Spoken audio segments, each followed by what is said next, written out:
Ngapain kita harus jalan keliling kalau kita bisa potong jalan? Oke, paling cepat lah ya. Iya dong, iya dong. Yes, yes.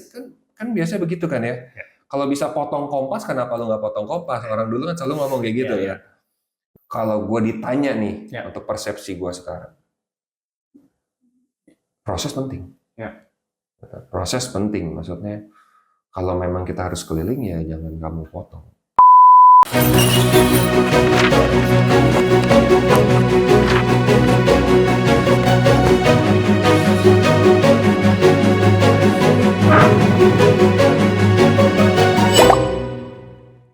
Oke, welcome back to The Break Space. Hari ini podcastnya ditemenin sama gue, Yohan dan Tommy.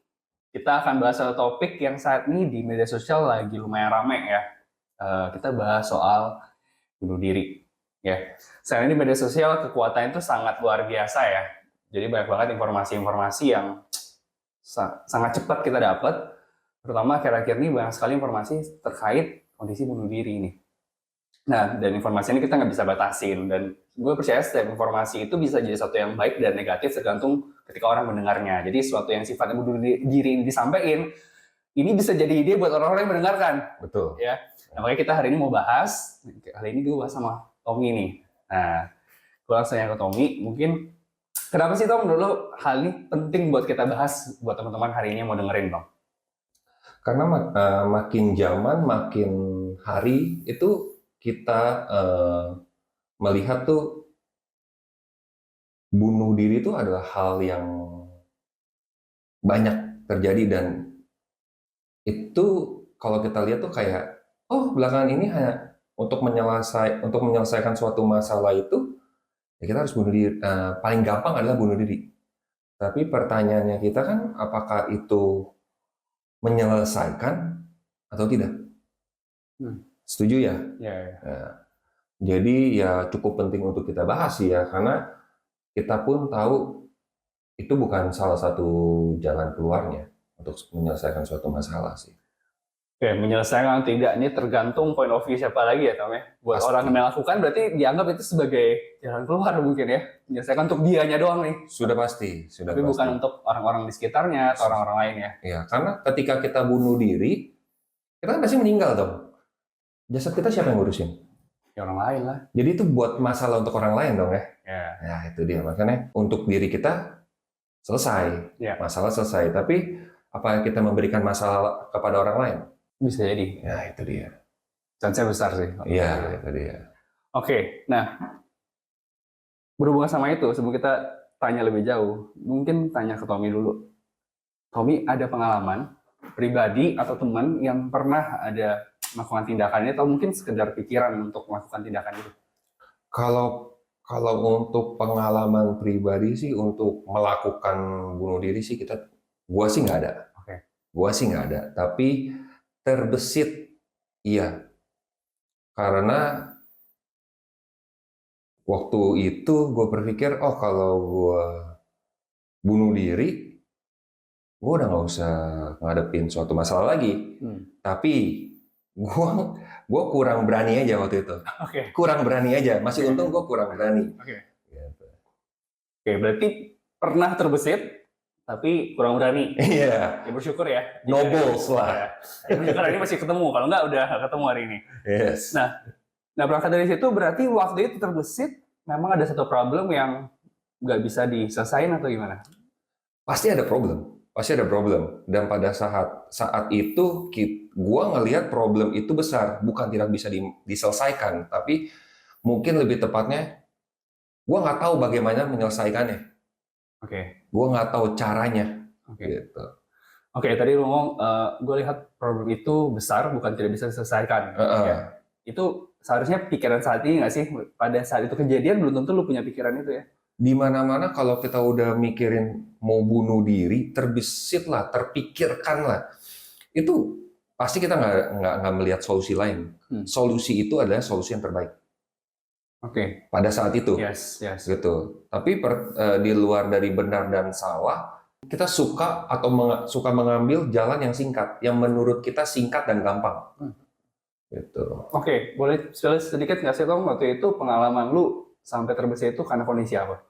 Satu, karena gue merasa gue nggak mampu, ketidakmampuan gue, dan gue merasa gue hidup di dunia ini kok gue nggak berguna. Jadi kayaknya ada gue sama nggak ada gue itu Ada perbedaan. nggak akan ada perbedaan bagi sekeliling gue, bagi dunia ini. Jadi kalau gue mau ngakhirin hidup ya nobody knows juga lah siapa gue. Gitu.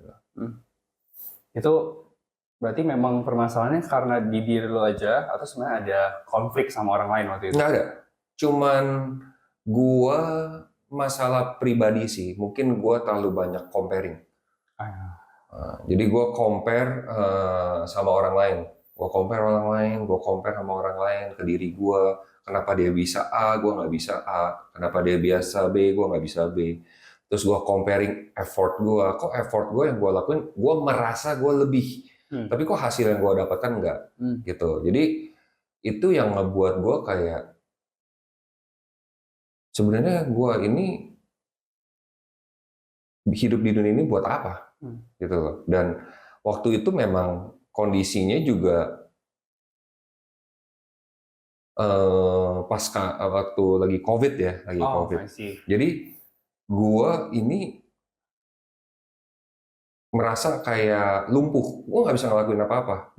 Gua mau kemana nih? Gua nggak tahu gitu. Gua harus apa? Gua nggak tahu. Gitu. Jadi pada saat itu juga ya terisolasi lah, kita terisolasi gitu ya. Mungkin juga karena basically gue nggak suka sharing masalah gue ke orang lain, karena gue tahu ketika gue sharing belum tentu orang bisa bantu gue. Gitu. Jadi waktu itu gue mikir lebih baik gue berpikir sendiri gimana caranya. Oke, ini beruntung banget hari ini teman-teman yang dengerin bisa dengerin nih. Salon Tommy mau share akhirnya tentang pengalaman dia ya. Oke. Juga deh. Nah, pada masa itu berarti kan ini baru ya, kejadiannya belum lama berarti. COVID kan kurang lebih 4 tahun lalu lah, 2020, 2021. Nah, berarti kan kondisi waktu itu sudah saat ini ya, saya udah berkeluarga, udah punya istri, udah punya anak gitu. Nah, pada saat kondisi itu terjadi, apa yang akhirnya mungkin gue bilang faktor apa yang paling besar yang saya bikin lu terbesit untuk kondisi tindakan itu gitu. Kan tadi sempat merasa lumpuh ya karena COVID. Itu mungkin kalau point of view gue mungkin salah satunya orang yang biasa dari keluar rumah, ketemu banyak orang, tiba-tiba harus di rumah itu mereka bisa stres karena itu. Nah, tapi kan itu banyak cara ya untuk menyelesaikan itu. Nah, kalau Tommy pada saat itu hal apa sih yang benar-benar bikin lu mungkin down banget ya? Banyak ya. Pada saat itu satu kita kebiasaan kita yang sering kita lakukan itu tidak bisa kita lakukan. Untuk satu, kedua. Habis itu pas lagi COVID itu gue baru dikaruniain anak. Which is gue harus ada satu responsibility lagi untuk gue bisa provide. Dan pada waktu itu apa yang biasa gue bisa hasilkan itu hilang. Itu hilang. Jadi hilangnya itu bukannya dikit demi dikit, tapi langsung hilang. Dari yang menghasilkan menjadi nol income. Ya itu yang ngebuat gue kayak, pasti pertanyaan kita apa sih salah gue? Orang lain kan pasti ngomong, pasti kita berpikir sebagai manusia, ini gue salah apa ya? Kok bisa masalah ini bisa terjadi ke gue? Gitu loh. Tapi gue kan nggak pernah berpikir COVID itu itu terjadi bukan di sekitar gue, tapi di satu dunia, gitu loh. Tapi kita sebagai manusia kan, kita kan egosentrik kita tinggi, ya dong. Jadi kita berpikir hanya diri kita, bagaimana diri kita bisa overcome ini, bisa menyelesaikan ini.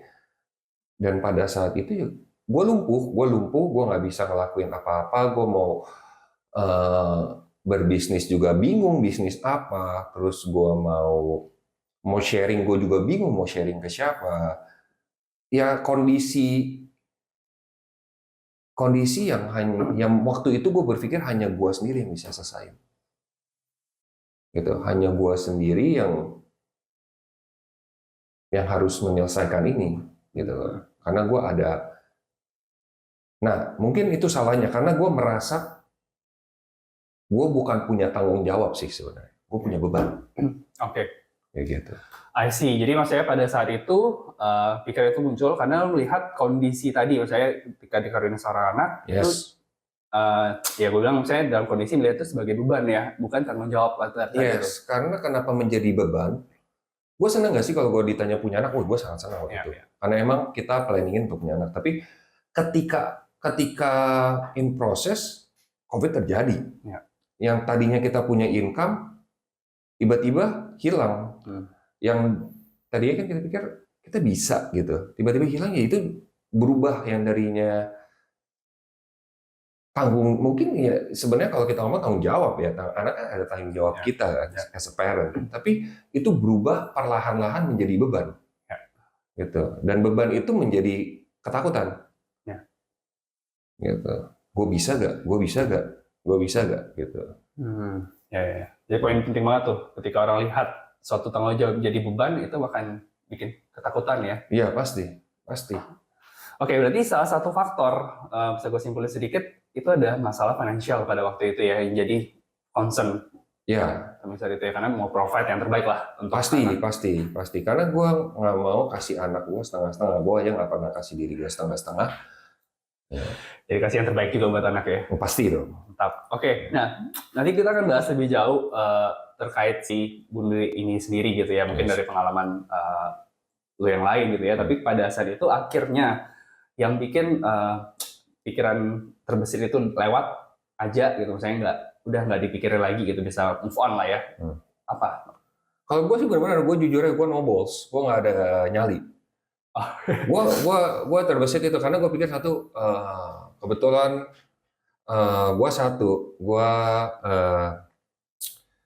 satu mungkin gue kurang nyali lah. Kedua, gue berpikir kalau gue sampai bunuh diri, yang akan membesarkan Samara kan artinya ibunya dong, istri gue dong. Yang gue masih hidup, istri gue masih ada. Itu aja gue nyerah. Apalagi yang cuma single parent. Yang berdua aja gue masa nggak bisa, apalagi yang single parent.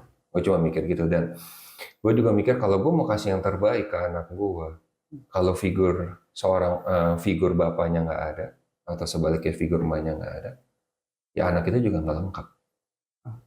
Karena anak itu masih dalam tahap recognize ya, dia mengenalkan concepts. Jadi rasa tanggung jawab itu yang jauh lebih besar ya daripada pikiran itu waktu itu. Ya bisa ngomong seperti itu sih, bisa ngomong seperti itu. Ya, tanggung jawab.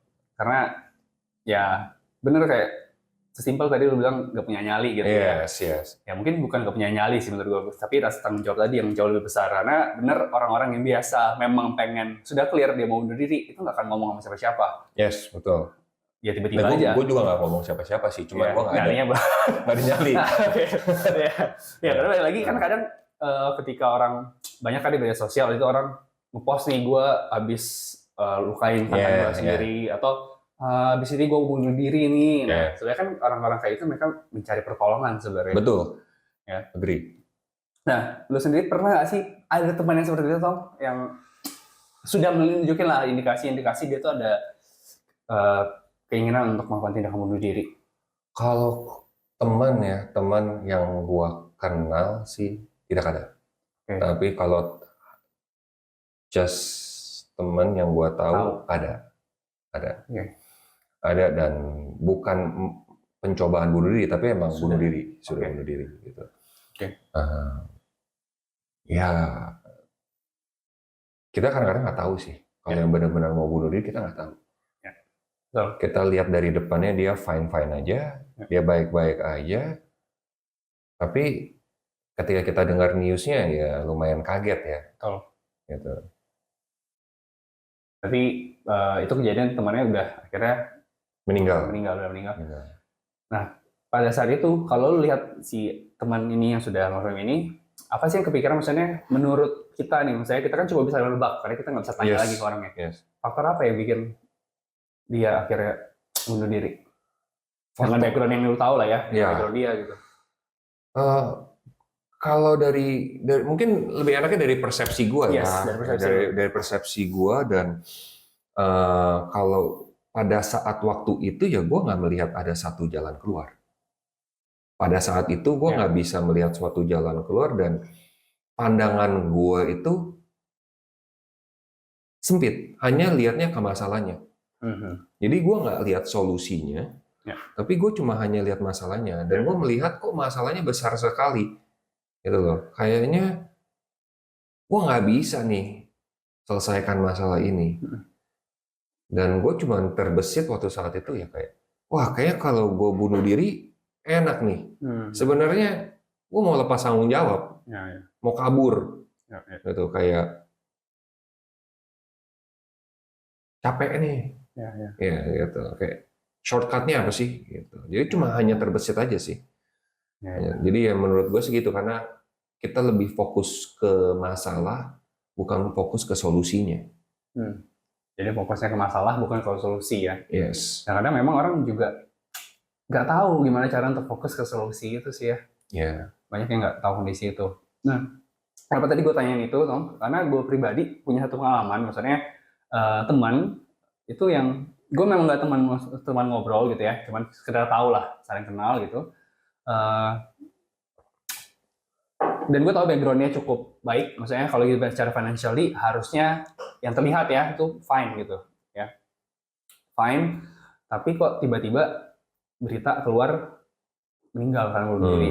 Dan itu even teman-teman yang baru main sama dia pun semua kaget karena benar-benar ketemu seminggu atau 2 minggu yang lalu itu nggak ada menunjukkan bahwa ada kondisi itu gitu. Tahu-tahu meninggal gitu. Nah, banyak juga faktor ya ini karena mungkin anak-anak muda kali ya, masih baru, mungkin ada selain faktor finansial mungkin masalah percintaan juga gitu. Nah, tapi gue mau bahas masalah percintaan ya. Yang gue bahas adalah poin how to keluarnya sebenarnya dari kondisi itu. Gimana cara keluar dari kondisi itu.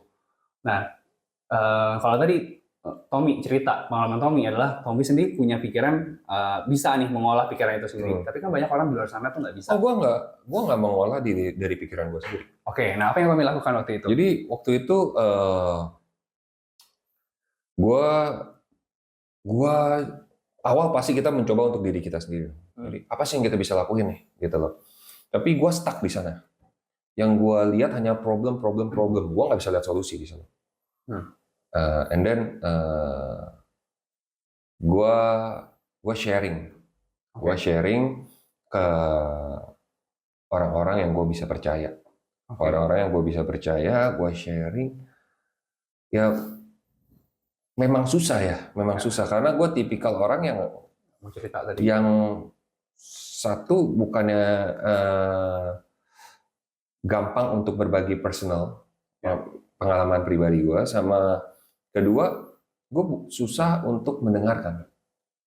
Gitu loh. Jadi ketika awal-awal dikasih tahu harus A, harus B, harus C, gue kayak ngerasa gue kayak udah ngelakuin itu. Gue udah ngelakuin itu. Tapi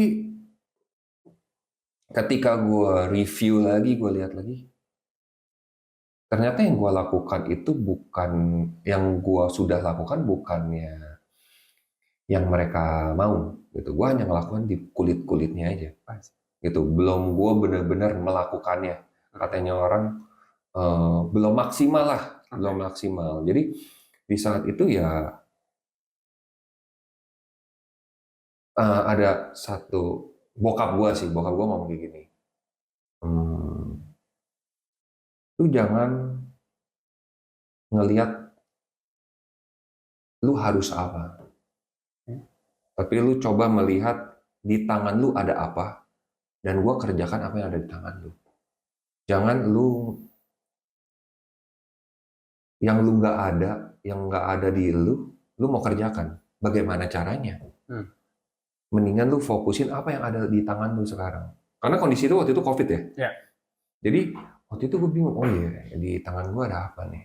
Apa yang gue bisa lakukan untuk gue make it income nih? Gitu. Dari situ sih gue cuma berpikir secara finansial ya, karena memang gue bergumulnya di bidang itu. Bagaimana cara dapatnya income? Tapi makin hari gue juga dengar lah, gue juga akhirnya gue mendengarkan banyak kan sosial media juga banyak kan ya. Jadi gue Yes. mendengarkan sesuatu yang bisa gue pelajari dan bisa membangkitkan gue gitu loh. Oke. Dan gue merasa oh ternyata apa yang gue jalani yang yang dulu-dulu itu tuh nggak dibilang semuanya salah, tapi almost kebanyakan tuh prinsip-prinsip yang gue jalankan salah. Itu yang nggak buat gue punya pikiran atau terbesit kok ketika gue dapetin suatu masalah yang belum pernah gue hadapin, gue langsung berpikir gue mau bunuh diri. Gitu. Karena selama dari pengalaman gue selalu punya sistem cara, kalau tidak, ngapain kita harus jalan keliling kalau kita bisa potong jalan? Oke, paling cepat lah ya. Iya dong. Yes, Kan, yes. kan biasa begitu kan ya. Ya. Kalau bisa potong kompas, kenapa lu nggak potong kompas? Orang dulu kan selalu ngomong kayak gitu Iya, ya. Nah, tapi ternyata apakah itu cara yang tepat? Ya, gua sih kalau gue ditanya nih Ya. untuk persepsi gue sekarang, proses penting. Ya. Proses penting, maksudnya kalau memang kita harus keliling ya jangan kamu potong. Karena ketika kita potong, kita melewati Prosesnya. suatu proses yang mungkin akan berguna untuk masalah kedepannya itu. Ya. Gitu sih. Tapi kalau balik gue tanya lagi yang tadi Tom, sebenarnya tanya gue di awal tuh lebih kepada apa yang bikin akhirnya seorang Tommy yang tadinya tertutup, nggak mau cerita ke orang, akhirnya putusin untuk mau cerita ke orang. Gue udah no option, yo. Oke. No option, karena gue kan udah bilang, gue udah pikirin. Tapi yang gue liatin tuh hanya masalah, bukan solusi. Jadi, ibarat gue udah kayak di blindfold. Gue nggak bisa lihat apa-apa lagi. Yang gue lihat cuma masalah. Artinya gue butuh pertolongan dong. Biasanya orang buta ya butuh dituntut untuk nyebrang. Pasti. Akhirnya gue ngobrol lah orang-orang yang gue bisa percaya itu. Gitu. Oke. Ada pengaruh media sosial juga nggak? Akhirnya tadi kan lu sempat bahas media sosial ya. Saya secara urutan nih waktu itu kan orang yang suka tertutup, tapi kan suka mikir. Apakah lu lihat media sosial dulu terpancing untuk kayak gue butuh cerita deh ke orang? Atau sebaliknya? Gue bukan tipe orang yang suka main media sosial kebetulan. Oke. Jadi apa yang gue terbesit itu karena ya ketidakberdayaan gue. Gue merasa diri gue tidak berdaya. Gue lumpuh, gue nggak bisa. Ketika kita nggak merasa sudah lumpuh, biasanya apa sih? Kita udah nggak punya suatu dream. Ya buat apa lu hidup? Gitu. Jadi itu sih. Jadi bukan dari media sosial gue terbesit mau bunuh diri. Kayak sebelum ada media sosial juga banyak cerita-cerita orang mau bunuh diri. Jadi menurut gue trigger kita mau bunuh diri itu menurut gue kayaknya memang udah tergantung dari pola pikir kita sama cara sudut pandang kita. Jadi ketika kita sudah melihat suatu masalah itu dan kita menghidupi masalah itu di dalam kita. Kita hidup di dalam masalah itu. Ya, mempercayai itu jadi masalah gitu. Iya, masalah besar yang nggak bisa diselesaikan, kita akan hidup dalam ketakutan. Takut wajar. Setiap manusia kita takut wajar. Tapi kalau ketika kita udah masuk dalam ketakutan, itu yang membuat kita itu lumpuh, menurut gua. Jadi apa yang kita mau lakukan kita nggak berani. Apa yang kita mau lakukan kita trauma. Terngiang-ngiang, nanti gue ngelakuin ini akan kejadian seperti yang kemarin. Atau enggak, kalau gue mau ngelakuin ini, kita udah mikir dulu, berhasil atau enggak. Satu temen gue itu, yang benar-benar nguatin gue itu, dia ngomong kayak gini, Tom, setiap kali ujian dibuat, dia dibuat beserta dengan kunci jawabannya. Wah, langsung dari situ, gue mulai kayak, benar juga ya, gitu. Benar juga ya. Mulai dari situ ya gue mulai untuk percaya ini proses terjadi untuk gue bisa upgrade diri. Gitu sih. Itu titik baliknya tuh ya saat Yes. teman lu ngomong kayak gitu. Yes. Oh, jadi curhat nih, Pak. Ya nggak apa-apa dong, kan Oh, itu ya, penjelasan bener ya? pengalaman. Oh, ya, Mungkin bener. teman-teman yang mengalami, yang mungkin pribadinya juga kayak Tommy, yang saya memang apa ya, mungkin benar-benar apa gue bilangnya? Lone wolf. Gue sih dulu bilangnya lone wolf lah ya. Yes, oke. Ya itu bahasa lebih. Ya, hustle lah. Hustle lah. Kayak hustle-nya dalam arti tapi salah ya. Kita Ya. sendiri ya.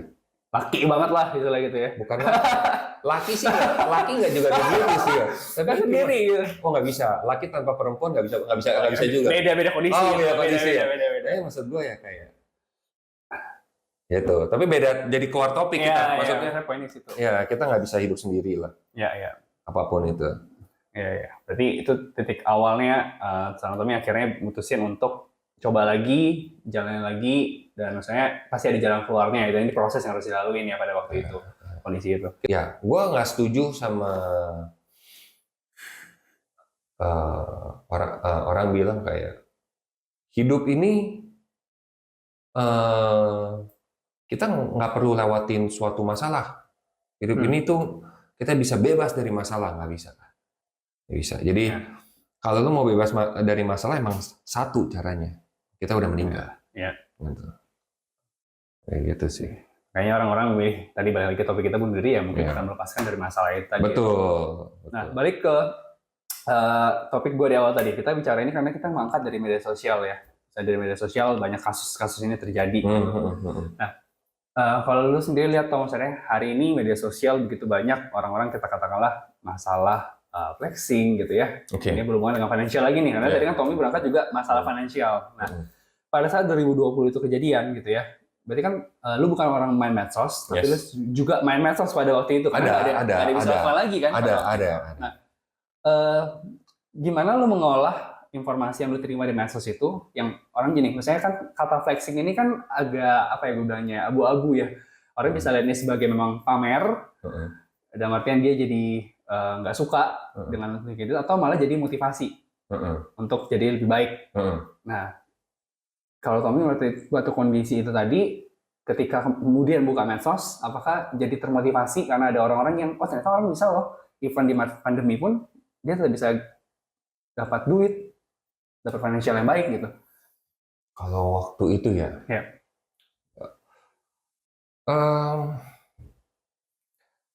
Ya, gue flexing ya, kita ngomong flexing ya. Terus cara pandang kita ketika lihat flexing ya. Pada waktu itu ya pasti kita namanya manusia pasti berpikir ya. Ini orang kok lagi kondisi kayak gini kok bisa menghasilkan gitu kan. Gua aja kok nggak bisa gitu lah. Tapi lebih gua akan bilang itu tergantung dari perasaan pada saat kita melihat. Akan berbeda.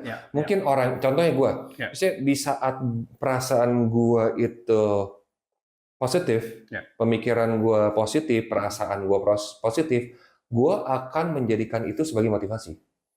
Tapi ketika gue buka dan kondisi gue lagi not good, gue akan merasa itu sebuah apa ya? Ini orang show off ya, gitu. Jadi menurut gue flexing itu tergantung ya pada saat kapan kita melihat dan pada saat mood seperti apa yang kita lihat. Gitu. Jadi di satu orang yang sama melihatnya, tapi kalau di dalam dua keadaan yang berbeda akan berbeda juga resultnya. Gitu. Ada satu, gue jadi ingat ada satu di media sosial waktu gue pernah baca kata-kata kayak gini. Jadi pada dasarnya tidak ada orang yang flexing untuk pamer kecuali yang menerima itu melihat dari sisi iri. Yes. Jadi ya itu karena manusia itu cenderung ingin memiliki ya.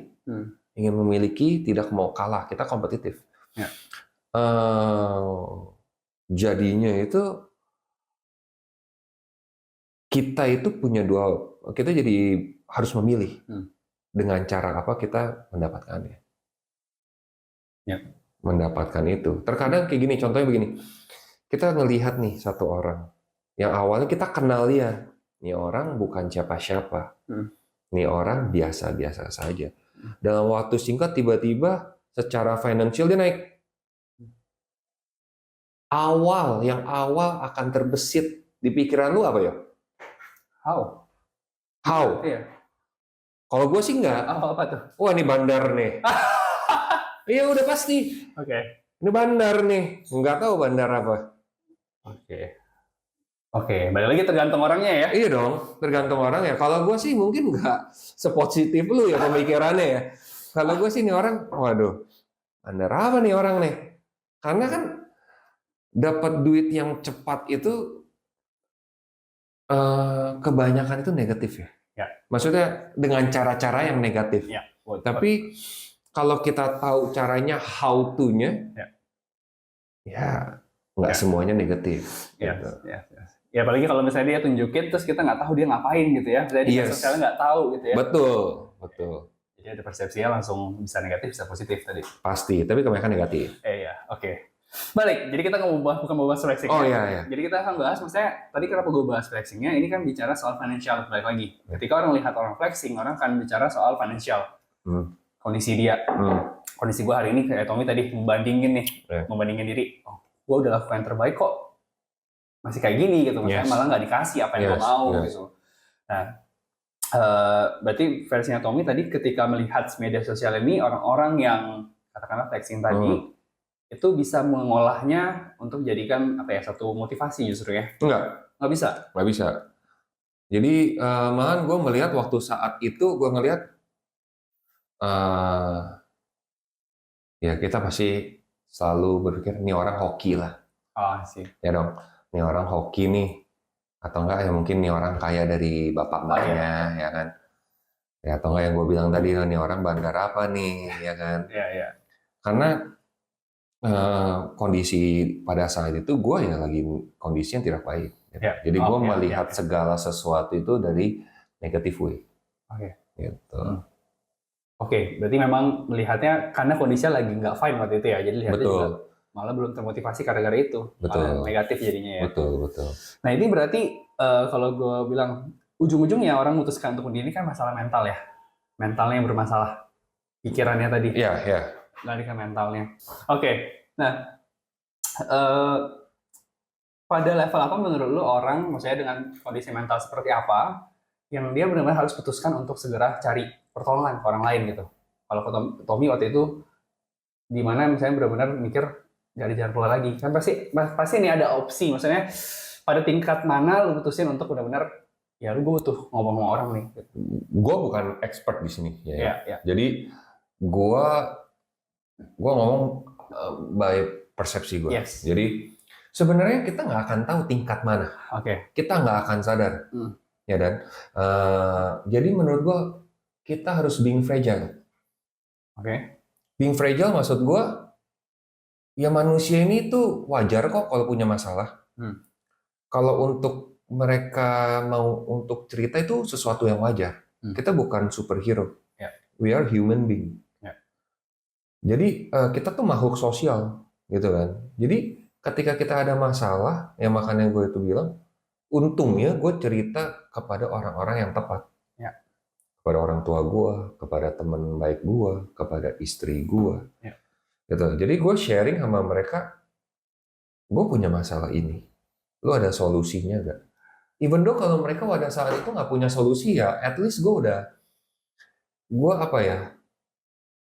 cerita. Karena dengan kita menceritakan masalah kita, itu tuh sudah sangat membantu. Karena dengan kita menyelesaikan masalah kita menjabarkan masalah kita. Ketika kita menjabarkan masalah kita jadi bisa melihat masalah kita seperti apa nih. Karena ketika kita berpikir sendiri sama kita ceritakan ke orang itu akan berbeda. Gitu loh. Dan dengan kita being fragile itu sangat membantu. Jadi nggak perlu kok. Banyak orang bilang di situ, kalau kita punya masalah kita bisa selesaikan sendiri, kenapa mesti minta bantuan orang? Ya betul. Tapi pertanyaannya, kamu tahu dari mana? Mungkin jawaban itu ada di orang lain. Ya. Gitu. Jadi kemarin, oke, gue mungkin kasih lu satu gambaran lah ya. Contohnya, lu main olahraga, basket, bola. Pernah main. Oke. Terkadang kita kalau lagi main basket atau main bola, ketika kita pegang bola itu defender lawan pasti jaga kita. Ya. Betul kan? Betul. Fokus kita kemana? Tujuan gue bawain bola itu mau kemana? Ke gawang ya? Iya dong. Ya. Pasti untuk scoring dong. Yes. Tapi defender itu jaga. Ya. Yang kita lihat pasti awal-awal apa? Defendernya. Ya. Karena dia takut steal bola kita. Ya. Iya dong. Ya. Surrounding kita kadang-kadang tertutup. Betul ya? Betul. Tapi ketika dibalik lagi, ketika kita lagi nggak main, ya. Kita lagi di bench, lagi di bangku cadangan. Ketika kita lihat teman kita bawa bola, ada yang jaga. Ya dong. Kita melihat dari bench itu, kita bisa kasih tahu kan, oper sebelah kanan atau sebelah kiri kosong. Makanya, karena mungkin orang lain itu akan bisa melihat lebih wide, lebih luas, karena posisinya itu nggak di dalam. Atau nggak posisinya dia tuh sebagai helikopter view kita bilang. Iya, helikopter view lah. Maksudnya yang bisa melihat keadaan seluruhnya. Sebenarnya kita, nah itu gunanya kita being fragile terkadang itu. Maksudnya kita belum tentu kita bisa selesaikan sendiri. Ada hal-hal yang emang butuh orang lain untuk bantu kita menyelesaikannya. Gitu. Jadi gitu sih. Ya karena memang gue pun percaya bahwa sebenarnya banyak kan orang-orang yang sedang dalam masalah ketika dia cerita ke orang lain, sebenarnya dia sudah tahu harus ngapain. Cuman dia butuh konfirmasi lagi dari orang dan kasih mungkin kayak yang tadi Tommy bilang, poin blind spot yang dia nggak bisa lihat. Yang akhirnya itu bisa jadi konfirmasi tadi, oh bener nih gue harus lakukan ini gitu. Karena ada point of view dari orang lain. Gitu. Betul. Oke.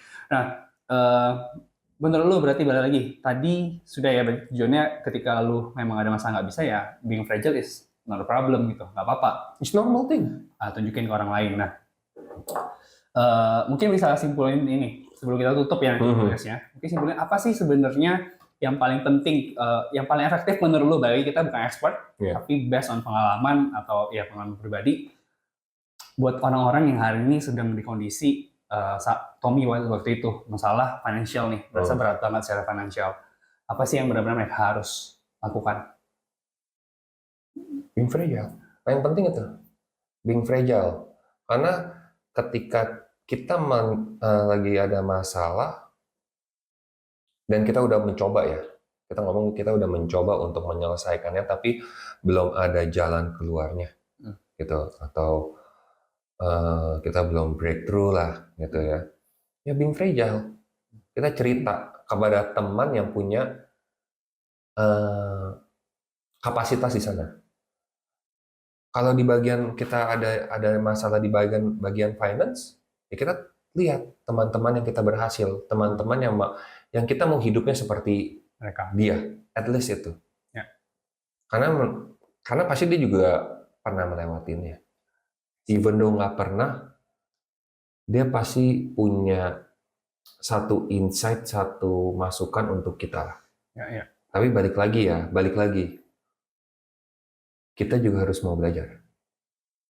Karena ketika kita being fragile, sebenarnya manusia ini, nah fragile-nya gue angkat sebentar ya, biar orang tahu being fragile apa sih. Being fragile itu kita terlihat lemah di depan seseorang atau di depan orang. Ya. Jadi ketika kita terlihat lemah, itu biasanya dari diri kita tuh kita tidak ada yang melawan. Ngapain kita cerita? Nah itu yang ngebuat kita itu jadi bertahan. Kita bertahan dan kita merasa kita mampu dan kita bisa, gitu loh. Dan pada akhirnya end up-nya, karena makin lama akan makin dalam, bener kan ya?